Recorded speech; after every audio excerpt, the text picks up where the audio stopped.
My name is Claire, and I never thought I would be telling this story in such detail, but I feel like it has to be said. People often assume that betrayal happens behind closed doors, whispered in the dark, hidden in text messages, or late night phone calls. For me, it happened in the brightest spotlight imaginable, at my daughter's high school graduation, in front of hundreds of families, faculty, and friends.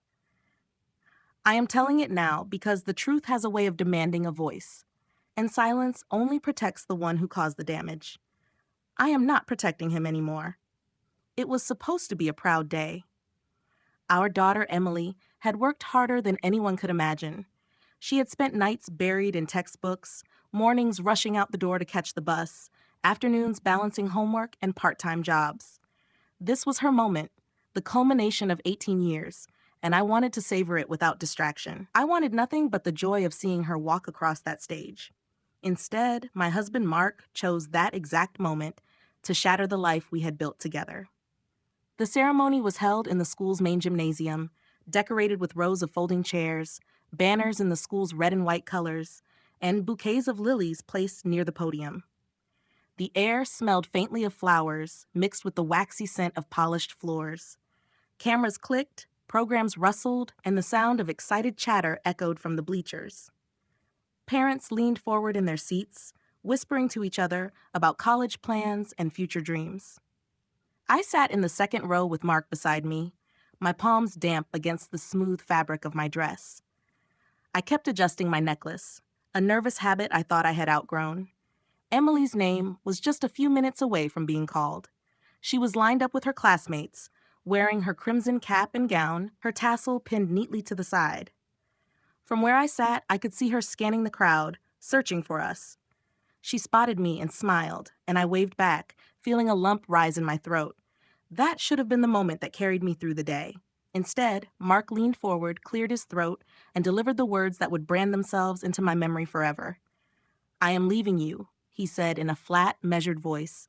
"Right here, right now."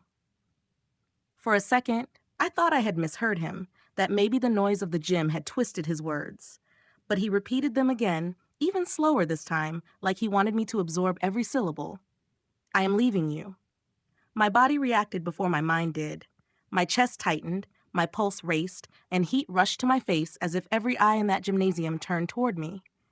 Outwardly, I managed a calm nod, a faint tightening of my lips, the kind of controlled response women learn when they know the world will not pause to give them space to collapse. Inside, it felt like the ground had opened beneath my chair. The irony was unbearable. The stage was lit, the banners declared achievement and family pride, and there he was, dismantling our family in the middle of it. I wanted to scream, to ask him how he could choose this day, of all days, to throw a grenade into our lives. But Emily was looking for me, her eyes bright with anticipation, and I refused to let her see me unravel. I kept my face steady, even though my hands trembled in my lap. It felt like holding back a tidal wave with nothing but a paper wall. He sat back in his chair, as if he had just informed me of a schedule change, as if his announcement was an administrative update and not the destruction of a marriage. I remember staring at the back of the graduates' gowns, row after row of red fabric shimmering under the lights, trying to anchor myself to something stable, something that wasn't about to collapse. My ears rang, and the principal's voice announcing names blurred into a dull drone. I thought of the lilies at the podium. They looked so pure, so perfectly arranged, and I wondered if anyone else noticed the cruel absurdity that beauty could sit side by side with devastation. I wanted to ask him why. Why today? Why here? But I already knew some of the answers, and they were tangled in years of small betrayals, quiet resentments, and choices he made without me. He had been distant for months, answering questions with shrugs, spending longer hours at the office, hiding his phone like it contained state secrets. I had ignored so many red flags because I wanted Emily's senior year to be smooth, to keep our home from cracking before she left for college. I thought I could hold everything together until at least after graduation. Mark had no such restraint. He wanted a scene, and he got one. The strangest part was the calm that washed over me in the middle of the storm. My heart was pounding, but my mind sharpened. I remember thinking, "Claire, do not give him the satisfaction. Do not let Emily see you crumble. So I smiled faintly at nothing in particular and folded my hands tighter in my lap. It felt like balancing on a knife's edge, but it was my way of surviving the moment. I had no idea then that the words he hurled at me were only the beginning. He thought he was in control, that he could choose the battlefield and dictate the outcome. What he didn't realize was that I was far stronger than he imagined. He didn't know that I had already taken steps, quietly, in the shadows of our unraveling marriage, to protect myself and Emily. He didn't know that his announcement was about to backfire in ways he could never have predicted. And he certainly didn't know that within the hour, in front of the very same people who heard him declare our marriage dead, he would be the one screaming, his carefully crafted image collapsing faster than he could contain it. At that moment, I kept my silence, but inside I already knew. His performance had just opened the curtain on the real story, and the world was about to see who he truly was. The gymnasium was buzzing with life, but to me it felt like the air had been sucked out of the room. I sat frozen in my chair, my eyes glued to the stage where Emily's classmates were crossing one by one to receive their diplomas. Their families clapped, some stood to cheer, balloons bobbed against the ceiling, and cameras flashed as if this were the happiest day of the year. For me, every second stretched into an eternity. I could still hear Mark's voice ringing in my ears, sharp and deliberate. "I am leaving you." It echoed louder than the applause, louder than the principal's announcements, louder than the music that played between names. It was as if my husband's words had hijacked the soundtrack of the day, and I could not turn the volume down. I stole a glance at him. He was sitting rigid, his hands folded across his lap, his face unreadable. To anyone looking from the outside, we must have looked like a couple sitting quietly together, waiting for our daughter's turn. Only I knew that in reality, he had just detonated a bomb at our feet. My instinct told me not to react, not to give him what he wanted, not to let Emily's big day be stained further by a public argument. So I sat still, smiling when Emily glanced back our way, waving softly as though everything was fine. That was my armor, a thin layer of calm over a heart that was racing out of control. The gym was packed to capacity, folding chairs lined in perfect rows. Behind us, I heard the scrape of metal as people shifted, the occasional cough, the whisper of candy wrappers being opened. The smell of perfume mixed with floor wax and fresh flowers created a strange cocktail that turned my stomach. Parents whispered about scholarships and college acceptance letters, and I envied their ability to focus on such ordinary worries. My reality had been ripped open, and I was sitting in the middle of a crowd pretending not to bleed. I wanted to scream. Instead, I folded my hands tighter in my lap and forced myself to breathe evenly. When the principal called the name starting with M, I felt my pulse quicken. Emily was close. I scanned the stage, watching her step forward in line, her gown swaying slightly with each nervous movement. Her eyes searched the crowd again, locking with mine.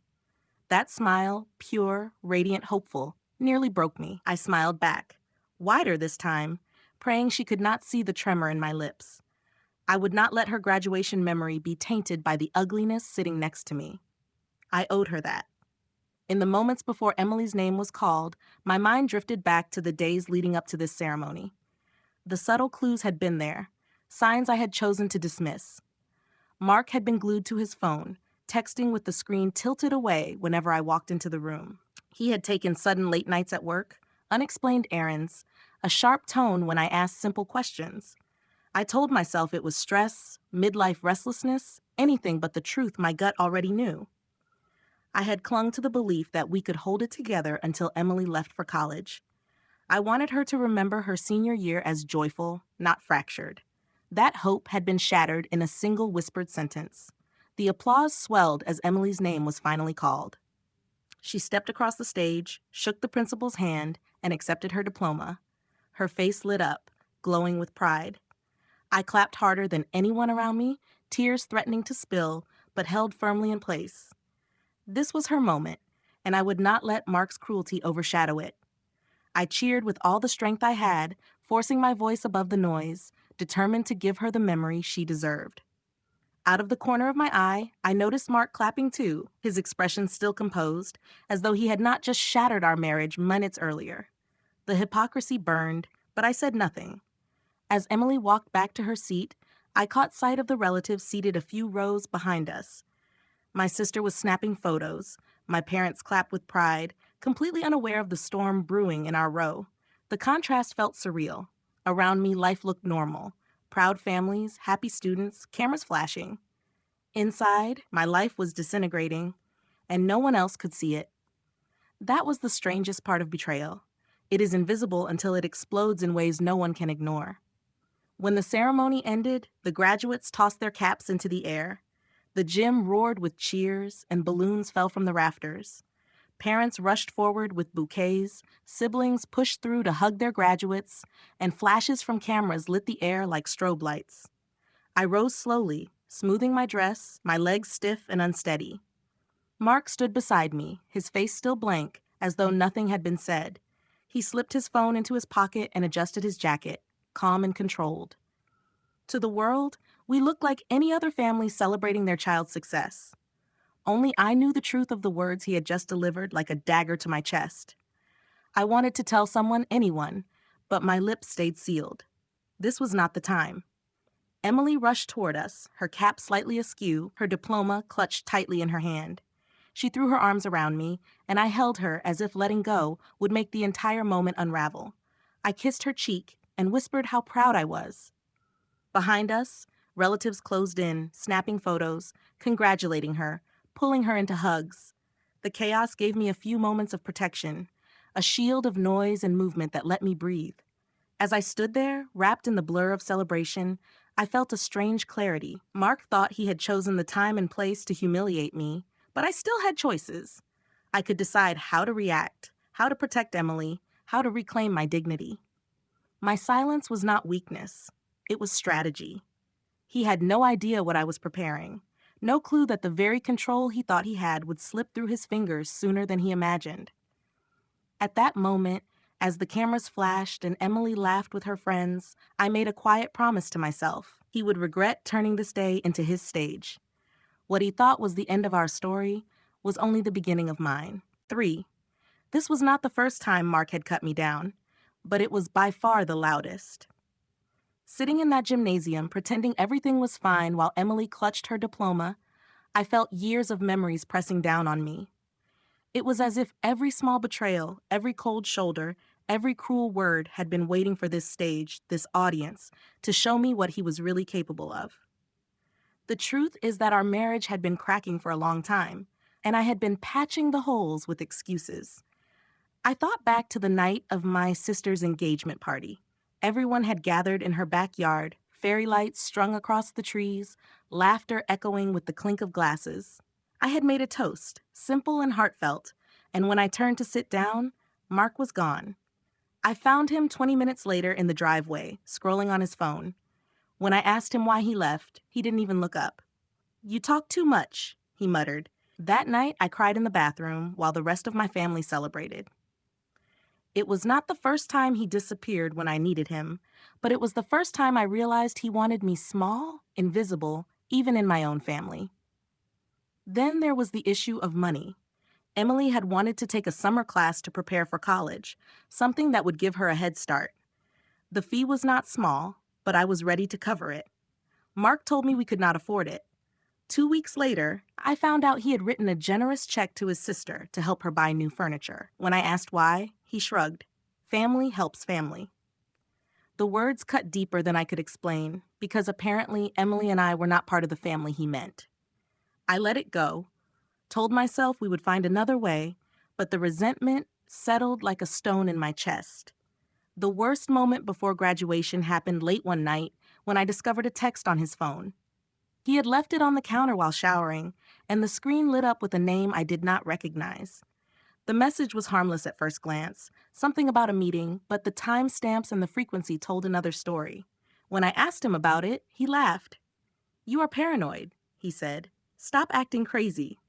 I wanted to believe him, so I did. I swallowed my suspicion, buried it deep, and convinced myself I was imagining things. But deep down, I knew that kind of dismissal was not the reaction of an innocent man. As these memories flooded back to me in the chaos of graduation day, I felt my spine straighten. For years, I had accepted the quiet humiliations, the dismissals, the shifting of priorities away from our daughter and me. I had told myself it was temporary, that love required patience, that marriage meant compromise. What I had not admitted was that compromise had become a one-way street, and I was the only one walking it. Mark had always been skilled at presenting himself as the stable one in public. At family gatherings, he wore his charm like a polished suit. He laughed loudly, told stories, shook hands firmly, and gave the impression of a man who had it all under control. People admired him, sometimes even told me how lucky I was. They never saw the way he dismissed my words, how he withheld affection as punishment, how he made decisions without asking. They never saw the small, sharp cuts he delivered in private. I had been protecting his image for years, covering the cracks so no one would notice the fractures in our marriage. But now, watching him sit stone-faced after announcing our end in a room filled with proud parents, I saw clearly what I had been denying. This was not sudden. This was the inevitable result of years of disregard. He wanted power, control, the satisfaction of choosing the time and place to humiliate me. He wanted me to break in public, to hand him victory while the world looked on. What he did not know was that his cruelty had sharpened me. Every dismissal, every betrayal had built a layer of steel under my skin. He had underestimated me, believing I would crumble just because he chose the stage. But I was no longer the woman who cried alone in a bathroom or quietly boxed up disappointment in the garage. I had been preparing, whether I realized it or not, for this moment. The past was no longer just a string of painful memories. It was evidence. It was the story of a pattern that had finally revealed itself in full. As I stood among the crowd after the ceremony, smiling for photos and hugging Emily, I felt a quiet shift inside me. Mark thought he had the upper hand, but in truth, he had given me the perfect stage to finally stop playing his game. I remembered something my mother once told me when I was a teenager. People show you who they are in the small moments. Believe them the first time. I had ignored that advice for nearly 20 years. I had believed Mark's apologies, his excuses, his charm, but now I believed his actions, and they spoke louder than any words. He had chosen to humiliate me at our daughter's milestone. That was who he truly was, and no amount of pretending could cover it anymore. The history of our marriage had been building to this day. From the driveway dismissal, to the stolen money, to the secret messages, it all led here. Every memory stacked neatly into a tower of proof, and now it stood tall and undeniable. The question was not whether I would survive his betrayal. It was what I would do with the truth that had finally become impossible to ignore. When the ceremony ended and the last caps had fallen from the rafters, the chaos of families pouring into the aisles began. The gymnasium transformed into a sea of hugs, photos, and flowers. Flashbulbs popped like tiny fireworks, bouquets of roses brushed against gowns, and laughter bounced off the high ceilings. To everyone else, it was the happiest chaos, the kind that marks the start of a new chapter. For me, it was the stage Mark had chosen for the final act of his control. He walked beside me through the crowd, his hand resting lightly on Emily's shoulder as if nothing had happened.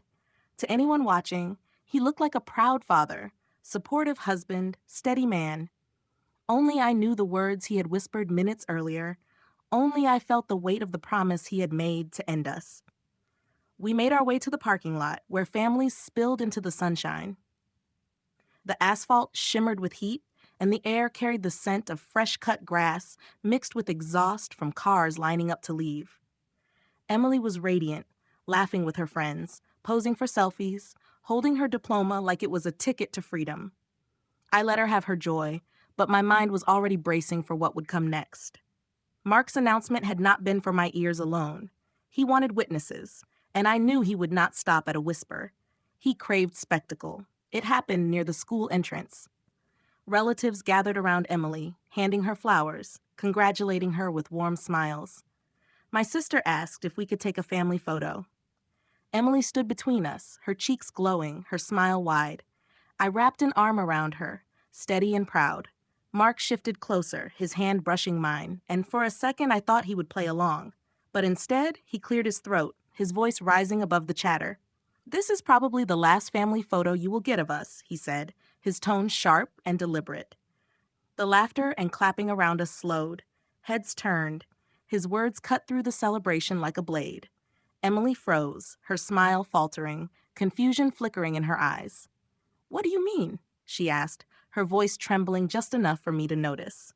I squeezed her shoulder gently, signaling her to stay calm, but Mark pressed on. "Your mother and I are done. I made that clear earlier, and I will not pretend now." He straightened his posture, scanning the small crowd, as if he expected applause for his honesty. Instead, silence fell. My sister's eyes widened, my father's jaw clenched, and Emily looked at me with a mix of shock and desperation. Inside, my blood boiled. The cruelty of stealing this moment from our daughter was beyond anything I could have imagined. But I refused to give him the chaos he wanted. My calmness was my weapon. I looked directly at him, meeting his eyes without flinching. "Not here," I said softly but firmly. "Not today." My tone was even, but it carried a weight he was not prepared for. Mark's face flushed. He was expecting tears, an argument, maybe a scene he could point to later as proof of my instability. Instead, I gave him composure, and that only stoked his anger. His voice rose. "You think you can silence me?" he shouted, his words echoing across the parking lot. Parents and students nearby stopped mid-step, turning to watch. Emily's face crumpled, tears spilling over as she whispered, "Dad, please stop." But he didn't, his hands clenched at his sides, his composure cracking. "I am done being ignored. I am done pretending this marriage is anything but a sham." His words tumbled out, harsh and jagged, louder and louder. The mask he wore for years was slipping, and everyone was seeing the man behind it. I felt the stares of strangers prickling my skin, but I kept my gaze steady. My silence was louder than his shouting. Every word he hurled bounced back at him, painting him as the aggressor, while I stood unshaken. Emily clutched my arm, sobbing quietly, and I leaned down to whisper in her ear, "It's okay. I've got us." She nodded, her tears soaking into my shoulder, but I felt her calm slightly, anchored by my steadiness. Mark's voice cracked as he went on, rage pouring out of him in front of the very community that once admired him. He revealed more than he realized, spewing grievances that had nothing to do with the marriage and everything to do with his ego. "I sacrificed everything for this family," he bellowed. "And what did I get? Nothing. No respect, no gratitude." The irony of his words nearly made me laugh. For years, I had carried the weight, managed the household, supported Emily's dreams, while he chased validation elsewhere. Now, in front of dozens of witnesses, he was exposing himself for what he truly was, a man desperate for control and crumbling without it. The longer he shouted, the clearer it became that he was unraveling. Parents pulled their children closer, whispering behind hands. Friends of Emily looked on with wide eyes, sympathy etched across their faces. My sister stepped forward as if to intervene, but I raised a hand slightly, stopping her. This was not my fight to escalate. This was his meltdown, and I would let him own every second of it. Finally, his voice gave out, his face red, sweat beading on his forehead. He looked around, expecting someone to side with him, to validate his outrage. But the crowd was silent. The only sound was Emily's quiet sobs and the distant hum of car engines idling. I took a step forward, my voice calm but steady enough for everyone to hear. "You wanted everyone to know, Mark. Now they do. Congratulations." I turned then, guiding Emily toward the car, leaving him standing alone in the heat of his own fury. That walk across the parking lot felt like the longest of my life, but it was also the most liberating. With each step, I felt the weight shift from my shoulders to his. He had chosen the stage, but I had chosen the ending.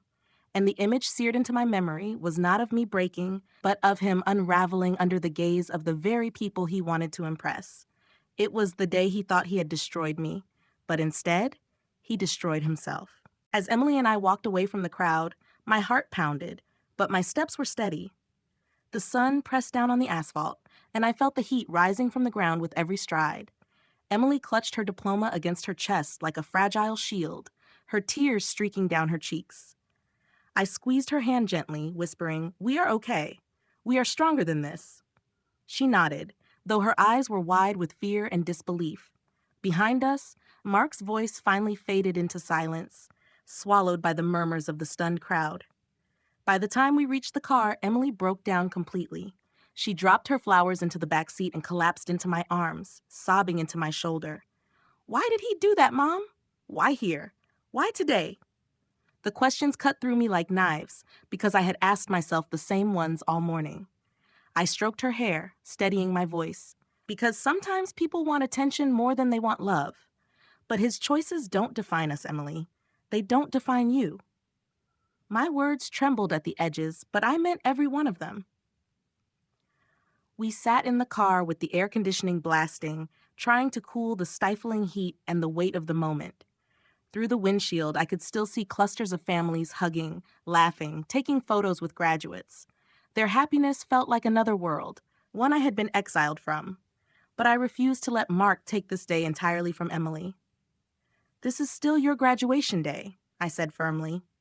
"We are still celebrating you."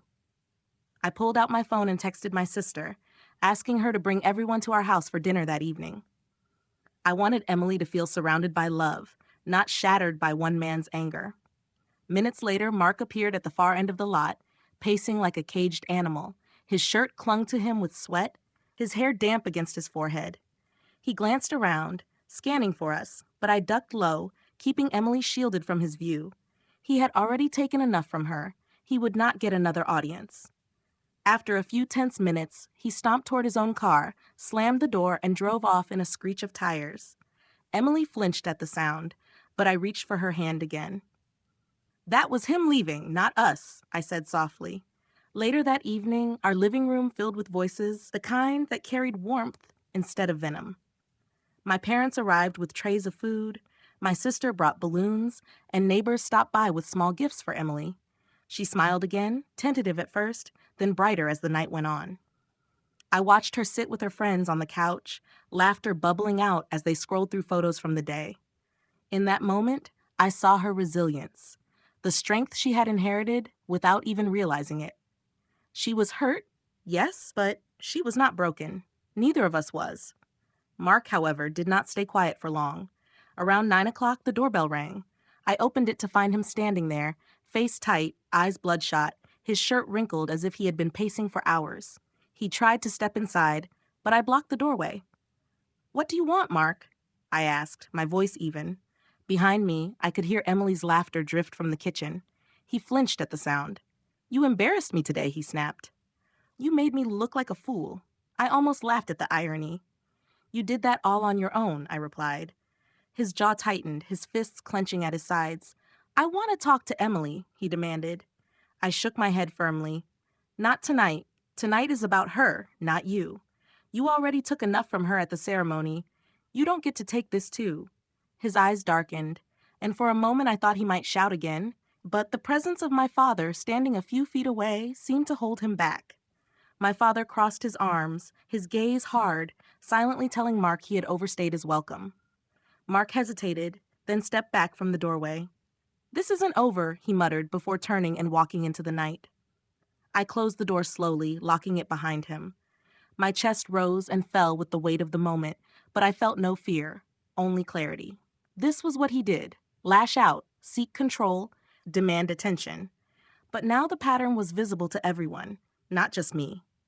He had shown his true face, and I did not need to explain anymore. He had done the explaining himself, loudly and publicly. As the night went on, I sat quietly in the corner of the living room, watching Emily unwrap cards and gifts. She laughed with her friends, smiled at her grandparents, and leaned against me when she felt tired. I realized then that this was the moment that mattered, not the chaos he had tried to create. What he thought would destroy us had instead reminded me of what I still had: a daughter worth fighting for, a family worth protecting, and a strength I had underestimated in myself. When the house finally grew quiet and the guests left, Emily hugged me tightly before going upstairs. "Thank you, Mom," she whispered, "for not letting him ruin everything." I kissed her forehead. "He doesn't have that power," I said, and I meant it. As I cleaned up the dishes and folded the balloons into the corner, I thought about the day. Mark believed he had written the ending to our story in that gymnasium. What he didn't understand was that he had only written himself out of it. The rest of the story belonged to Emily and me, and it was still being written, louder, stronger, and freer than ever before. That night, after everyone had left and the house grew quiet, I sat alone in the living room. surrounded by the soft remnants of the celebration. The balloon strings drooped, half-empty soda cans lined the counter, and Emily's cap and gown lay draped across the arm of the couch. I could hear her faint laughter from upstairs as she replayed the day with her friends on the phone. Despite everything, she still had her joy. That was what mattered. I leaned back, closed my eyes, and let the events of the day wash over me. Mark's announcement, his screaming, his meltdown in front of dozens of witnesses, all of it had been designed to break me. But the irony was that in trying to destroy me, he had destroyed his own image. The man who had once prided himself on control had lost it in front of everyone. Over the following days, the ripple effects spread. Family members who had always admired Mark began calling me, their voices filled with disbelief. They said they had never seen him like that before, never imagined he could unravel so completely. For years, I had been painted as the sensitive one, the worrier, the one who exaggerated. Now the truth was out in the open, undeniable. He had revealed himself without my having to say a word. It was strange, almost liberating, to no longer carry the burden of explaining what life with him was really like. People finally saw it with their own eyes. Emily, though shaken, grew stronger with each passing day. At first, she avoided talking about what had happened, retreating into her room with her music turned up loud. But one evening, she came to me with tears in her eyes and said, "Mom, I was so scared when he started yelling, but you didn't flinch. You stayed calm. That's how I knew we'd be okay." Her words cut straight to my heart. I realized then that my silence in that parking lot had not been weakness. It had been the example she needed. She saw that strength wasn't always about shouting back, but about choosing when to stand tall and when to walk away. Mark tried to reach out a few more times, each attempt marked with anger or self-pity. He left voicemails accusing me of turning Emily against him, of ruining his reputation, of making him look weak, but I never had to lift a finger to do any of that. He had done it all himself. I chose not to answer, not to feed the fire. Every time my phone lit up with his name, I pressed delete, reminding myself that his chaos no longer had a place in my life. The lesson I took from all of this is one I wish I had learned years earlier. People reveal who they are not in their words, but in their actions, in the choices they make when they think the world is watching and when they think no one is. Mark had shown me in countless small ways that he did not value me or our daughter, but I convinced myself to stay, to endure, to wait for change. Graduation day stripped away the last of my illusions. It was painful, yes, but it was also a gift. It gave me the clarity I had been too afraid to claim for myself. Now, when I look back on that day, I no longer see it as the day my marriage ended.